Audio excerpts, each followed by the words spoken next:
যে বিষয়টি বলতে চাই সেটি হচ্ছে যে সারা আপনারা জেনেছেন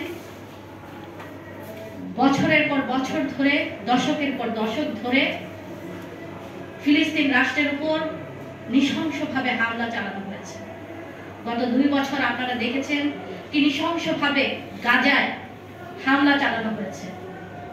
সেই হামলায় হাজার হাজার নিরস্ত্র মানুষ মারা গেছে।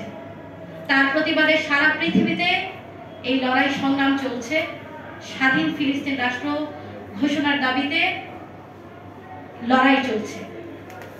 আমরা সেই লড়াইয়ের সাথে সংহতি জানাই। আমরা ফিলিস্তিনে যে হাজার হাজার মানুষকে নির্মমভাবে হত্যা করা হয়েছে এবং চলমান হত্যাকাণ্ডের প্রতিবাদে আমরা এই মুহূর্তে দাঁড়িয়ে 1 মিনিট নীরবতা পালন করব।